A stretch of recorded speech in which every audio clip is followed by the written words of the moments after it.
प्यारे विद्यार्थियों नमस्कार, सभी को राधे राधे, जय श्री कृष्णा। तो तीसरा पेपर ये है, मोस्ट इंपोर्टेंट है प्यारे विद्यार्थियों, अच्छे से देखना है आप सभी को। और मैं फटाफट कवर करवाता हूँ। मानव भूगोल ए स्थिर पृथ्वी और क्रियाशील मानव के बीच परिवर्तनशील संबंधों का अध्ययन है। ये परिभाषा किसने दी थी? तो ये परिभाषा दी थी एलन सैंपल ने। ठीक है। मानव विकास की अवधारणा किसने प्रतिपादित की थी? तो मानव विकास की अवधारणा यहाँ पे देखो चार ऑप्शन दे रखे, चारों गलत हैं। यहाँ पे होगा डॉक्टर महबूब उल हक। क्या होगा? डॉक्टर महबूब उल हक होगा। ठीक है, उल हक होगा इसका राइट आंसर। ऐसे क्वेश्चन में फिर देखो ऑप्शन गलत दे रखे तो फिर ये आपके नंबर जुड़ते हैं इसके। ठीक है, नंबर। और इसमें अगर ऑप्शन के अनुसार देखे तो वैसे रेडजल या इसमें तो वैसे गलत दे रखा है। इसका आंसर क्या होगा? महबूब उल हक होगा। प्यारे मानव विकास के अवधारणा का प्रतिपादन इन्होंने किया था ना। भारतीय अर्थशास्त्री अमर्त्य सेन होता तो भी राइट होता, लेकिन अमर्त्य सेन भी नहीं है, महबूब उल हक भी नहीं है। इसका मतलब ये क्वेश्चन ही गलत है। इसका राइट आंसर महबूब उल हक होगा। ठीक है। भूमध्य सागर या लाल सागर को जोड़ने वाली नहर का क्या नाम है? भूमध्य सागर को लाल सागर से जोड़ने वाली नहर का नाम है सुएज नहर। भारतीय रेल प्रणाली को कितने मंडलों में बांटा गया? 18 मंडलों में बांटा गया है। ठीक है, 16 नहीं करना, 18 करना प्यारे विद्यार्थियों, 18 मंडल बांटे गए हैं। ठीक है। नेक्स्ट आगे देखो, ट्रक कृषि क्या है? ट्रक कृषि आप बता सकते हैं प्यारे विद्यार्थियों। ट्रक कृषि महानगरों के चारों ओर की जाने वाली कृषि। महानगर की चारों ओर की जाने वाली कृषि को ट्रक कृषि कहते हैं। और इसमें जो है फल सब्जियां होती हैं। किसमें? फल सब्जियां। ट्रक कृषि के उदाहरण में आप लिखना फल सब्जियां इसमें जो। ठीक है।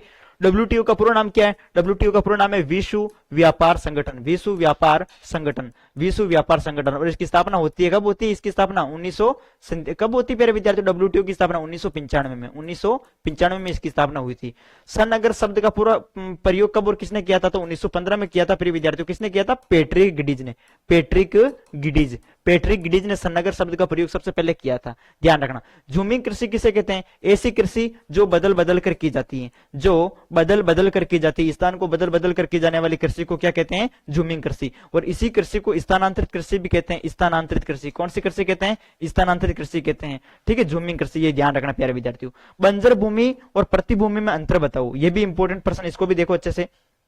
बंजर व प्रतिभूमि। बंजर भूमि ऐसी भूमि होती है जहां कृषि करना संभव नहीं है, जहां कृषि खेती नहीं कर सकते हैं, जहां कृषि करना संभव नहीं है, ऐसी भूमि को कहते हैं बंजर भूमि। प्रतिभूमि कुछ समय तक खाली छोड़े जाने वाली भूमि को क्या कहते हैं?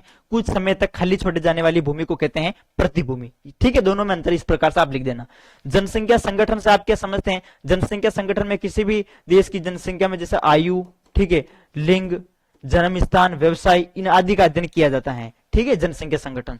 फिर उद्योगों की अवस्थिति को प्रभावित करने वाले कारक। मान लो प्रिय विद्यार्थियों आपको उद्योग लगाना है तो सबसे पहले आप क्या ढूंढेंगे? कच्चा माल ढूंढेंगे। तो कच्चा माल उद्योग की अवस्थिति को प्रभावित करता है। निकट बाजार देखेंगे, परिवहन के साधन आप देखेंगे, श्रम देखेंगे, मजदूर आसानी से उपलब्ध हो जाए। तो ये सब जो है ना प्रिय विद्यार्थियों, ये सब जो है वो उद्योगों की अवस्थिति को प्रभावित करने वाले प्रमुख कारक है। कच्चा माल, बाजार, परिवहन के साधन, श्रम।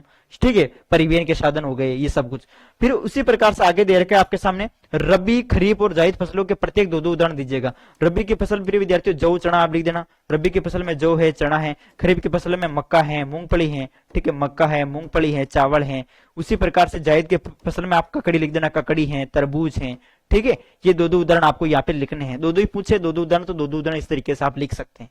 चलो अब हम आगे बात कर लेते हैं, इन प्रश्नों को भी देख लेते हैं प्यारे विद्यार्थियों। जनांकीय संक्रमण सिद्धांत का सचित्र वर्णन करो। अब देखो, जनांकीय संक्रमण सिद्धांत में आपने अगर पढ़ना है चैप्टर को अच्छे से तो प्रमुख प्रवस्था पढ़ी होगी। पहली प्रवस्था, दूसरी प्रवस्था, तीसरी प्रवस्था। उसमें जो है पहली प्रवस्था में जन्म दर उच्च रहता है, मृत्यु दर उच्च रहती है। इस प्रकार से आपने पढ़ा होगा। तो इस प्रकार से एक डायग्राम बनेगा, उस डायग्राम के माध्यम से आपको यहाँ पे बताना है कि पहली अवस्था में जो है वो जन्म दर उच्च था, ठीक है, मृत्यु इस प्रकार से। वो एक इस तरीके से जो डायग्राम बनेगा वो एक बार आप पढ़ लेना। इस चैप्टर को क्वेश्चन मैंने करवाया है पहले। ठीक है, नगरों के प्रक्रियात्मक वर्गीकरण को समझाओ। नगरों के प्रक्रियात्मक वर्गीकरण में आप लिख सकते हैं जैसे अलग अलग नगरों को बांटा गया है, प्रशासनिक नगर, औद्योगिक नगर, छावनी नगर, अलग अलग तरीके से। तो उन सभी के बारे में यहाँ पर आपको वर्णन करना है। ठीक है, तो ये बिंदु एक बार आप जो है मैं स्क्रीन पर आपको बता रहा हूँ प्यारे विद्यार्थियों। ये आप चलो स्क्रीन भी चलते हैं। नगरों के प्रक्रियात्मक वर्गीकरण में आप क्या क्या लिख सकते हैं? नगरों के प्रक्रियात्मक वर्गीकरण में यहाँ पर आप जो है प्रमुख जैसे बता सकते हैं आप सभी, प्रशासनिक नगर, औद्योगिक नगर, वाणिज्यिक नगर, सांस्कृतिक नगर, परिवहन नगर, इन सभी नगरों के बारे में आप बता सकते हैं। ठीक है, फिर इनके बारे में जो भी आप जानते हैं भाई, प्रशासनिक नगर जो होते हैं वो ये नगर सरकार के मुख्यालय होते हैं, जैसे नई दिल्ली है। औद्योगिक नगर में जैसे जमशेदपुर है, मैनचेस्टर है। ठीक है, इनका वर्णन करना है। फिर अगला 15वां देखो, 15वां प्रश्न, ये आपको जो नजर आ रहा है 15वां प्रश्न, वो देखो पतने पोताश्रय में क्या अंतर है। तो प्रिय विद्यार्थियों, पतने पोताश्रय आप बता सकते हैं कि पोताश्रय जो होता है ये एक प्राकृतिक या कृत्रिम रूप से सुरक्षित जल क्षेत्र होता है जहां जहाज आश्रय लेते हैं। ठीक है, जहां जहाज आश्रय लेते हैं वो तो होता है पोताश्रय। जबकि पतन की बात करें तो ये एक वाणिज्यिक सुविधा है जिसमें पोताश्रय के साथ साथ जहाज की लोडिंग, अनलोडिंग और यात्रियों को चढ़ने उतरने के लिए डाक घाट से संबंधित बुनियादी ढांचे शामिल होते हैं। ठीक है, ये आप बता सकते हैं। पोताश्रय में जो है मुख्य कार्य जो है वो जहाजों को खराब मौसम या अन्य खतरों से सुरक्षा और आश्रय प्रदान किया जाता है। ठीक है, और पतन में आप लिख सकते हैं ये जो है प्रिय विद्यार्थियों, ये मुख्य कार्य जो है व्यापार और वाणिज्य है, जिसमें कार्गो हैंडलिंग है, परिवहन सेवा इसके अंदर शामिल होती है पतन में। ठीक है, तो दोनों के बीच आप अंतर इस प्रकार से यहाँ पे लिख सकते हैं।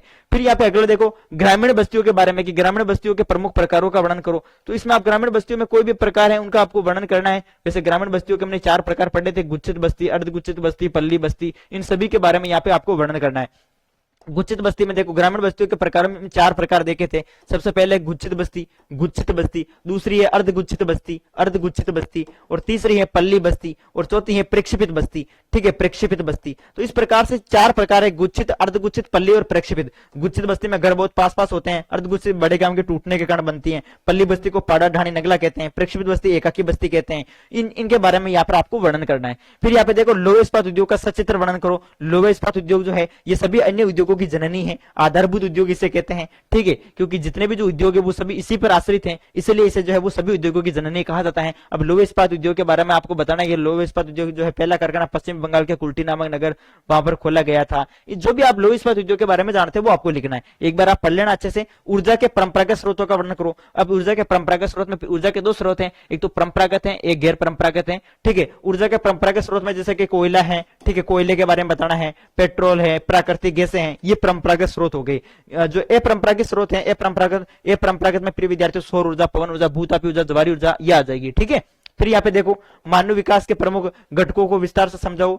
ठीक है, और विश्व मानचित्र में ये आपको दर्शाने हैं, सुएज नहर, पनामा नहर, कोलंबो, डरबन, और भारत के मानचित्र में बम्बई, कांडला, त्रिपुरा, जयपुर। ठीक है, इनको मैप में करवा दूंगा, टेंशन मत लीजिएगा, बाकी ये प्रश्न आप अच्छे से कवर करें। ठीक है, तो ये पेपर भी हमने जल्दी सोल्व किया, इन सभी प्रश्नों को आप अच्छे से पढ़े, और जो भी प्यारे विद्यार्थियों ये जो बड़े प्रश्न है इनके आंसर आपको जो है वो नोट्स में मिल जाएंगे, अच्छे से पढ़ लेना, इनको ढूंढ लेना अच्छे से। ठीक है, वेरी वेरी इंपॉर्टेंट है, हर हाल में देखने को मिलेंगे। चलो ओके।